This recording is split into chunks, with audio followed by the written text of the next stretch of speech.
So guys, welcome back to the channel. Today I'm just going to have a quick look at the Canon M6 Mark II and just check out how the stabilisation works on this camera with the kit lens, the 15-45 and also the 22mm. The 15-45 has image stabilisation in it, not enabled on the lens but actually enabled inside the display, which I'll show you here. So you have to turn that on and off. With the 22mm you don't actually get image stabilisation with it, so I wanted to see how good it was with the inbuilt image stabilisation modes that this camera does. So there's basically the options of completely off, the basic one and then the advanced one, which each one will crop in very slightly. Now I'm just up in the woods near Chichester on the south coast, nice and quiet here, and we're just going to do a bit of walking and just see how each one of these modes holds up with the stability of this camera. Now, as you know, that before this I ended up with the Sony RX Mark 7, which was a cracking camera, but I didn't find it particularly great for flicking backwards between the photography and shooting video. Now, the video was very good. The photography side I found a bit of a faff. It's probably the easiest way to describe it, whereas this camera so far got some great images out of it, and also it has been so much more of a pleasure to use, using the 3 dials on it to change the main camera settings, and also just use the top dial to flick back between video and camera. So usability wise, so much nicer than the RX Mark 7 in my opinion. So we're going to get on and test this now. So the first thing I'm going to do is switch all of the image stabilisation off, and then we'll do a quick walk, just see how that looks and how steady it is, and then as we go through we'll add the stabilisation on, and I'll tell you what I'm doing. I'll put on the bottom here what the camera's using at that particular time. So let's get to it. So first of all, this is walking at a fairly normal vlogging pace. This is with the lens stabilisation off inside this lens, and with all the internal stabilisation off, filming at 50 frames per second, 3.5, and we've got ISO 100 on there at the moment. As I can see from the screen, this already looks quite wobbly from just holding this up, which is just on a little Manfrotto Pixie 2. So we'll go now and we'll flick up the ISO just to brighten it a little bit, and we'll go to the lens stabilisation mode on this camera only. So this is now with the lens stabilisation, which you have to enable from the back menu on there. That already looks slightly more stable than the last one, just up the ISO to 200 now, so just going into a bit of a woods. So let me know in the comments what you think of this, which stabilisation you think is the best. And we'll add now to the lens stabilisation the first stage of in-camera body stabilisation. Okay, so this is with the 15-35 with the in-body lens stabilisation and the medium, or the first setting of in-camera stabilisation on there. Again, just having a walk. It looks a little bit steadier than the last one, and it's not too much of a crop on there. That's certainly noticeable on there. So what we'll do now is we'll go to the full stabilisation mode and add that on now. So this is the full stabilisation mode on now. If you need to change the stabilisation mode, you can go through the quick menu button on there, and then it's down on the left hand side of the screen, so you can just touch those very quickly if you need to adjust them. But you will notice on here has got quite a bit of crop, but the image does look fairly stable looking at it from here. So let me know in the comments what you think, which one you prefer on there.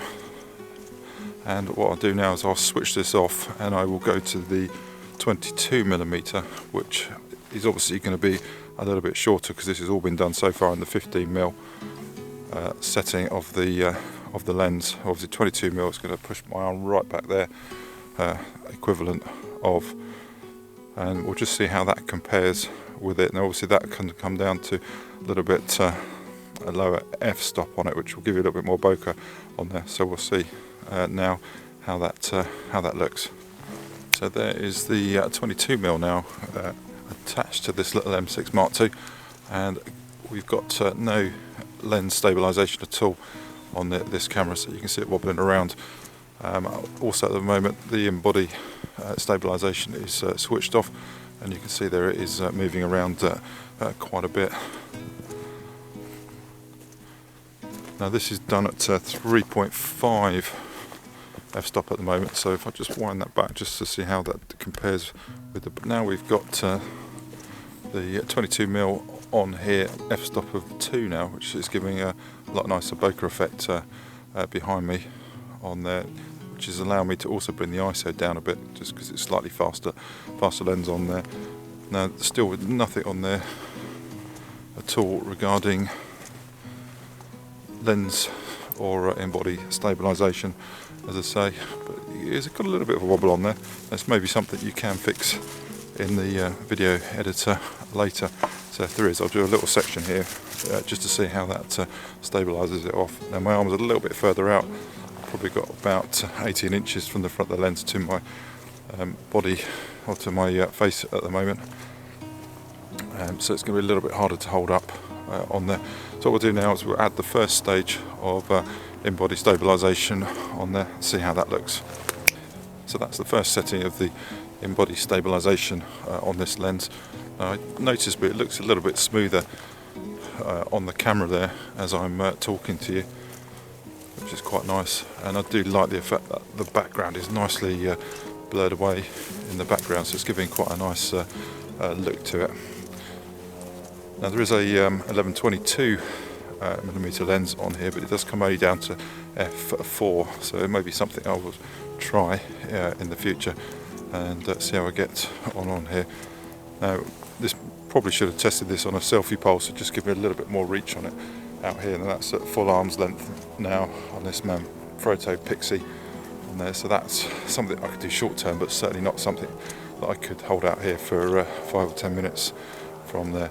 So let's go to the last stage now, where we'll put on the full in-body stabilisation, and we'll give that a quick check as well. Now we're going to get a crop in there, so I've got a feeling it's going to be a little bit too close to my face for vlogging.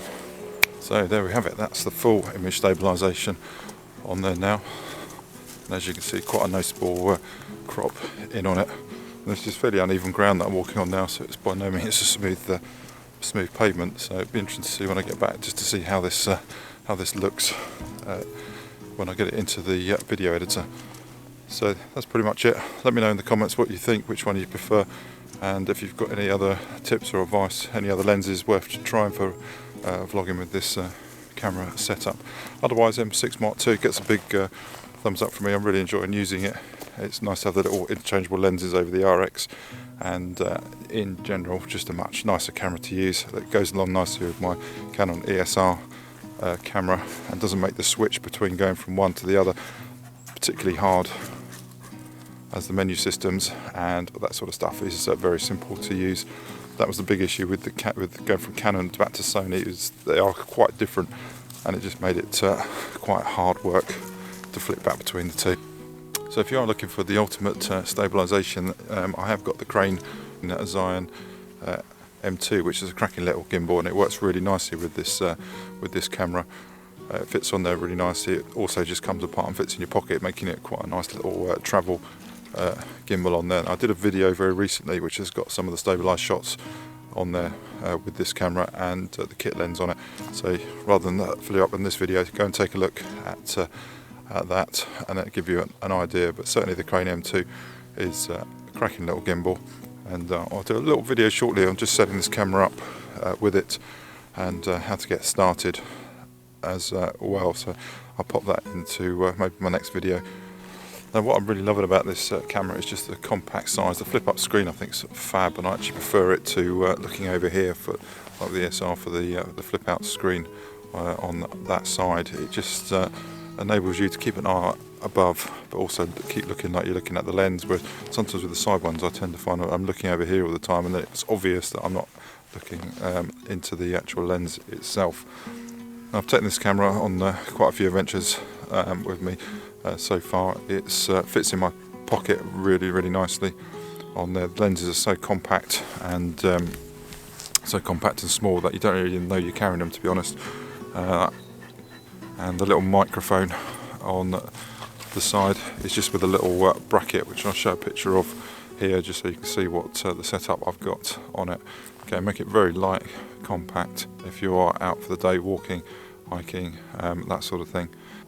The other thing, as I mentioned earlier, what I really like about it is just the fact that it's so quick to flip back between video like this and then going back towards taking a photo with just a quick rotate of the top dial there, and then you're back. It saved the settings from what you had before, and then you've got quick access to the shutter speed, the ISO and the f-stop, which is what you need really for being able to use this camera as a good photography tool. Image quality, it's obviously never going to be quite as good as something like an EOS on there, but certainly when I've put the EF lenses on, the 32 megapixel camera certainly does pull out a lot more image quality on there, which is really nice on there. Now, this was a photo that was taken, it was handheld with the 100-400 of the moon the other night, so obviously with that crop it's giving you a little bit more reach on there, which I think is around about 600 at the max if I'm correct, because it's 1.6 give or take. So this is this picture here, and the detail that it pulled off for such a small camera, I was really impressed with it. So that's it guys, subscribe to the channel. I'll do a few more tests coming up very shortly, and from now the woods down in Chichester. I'll catch up with you soon, so take care.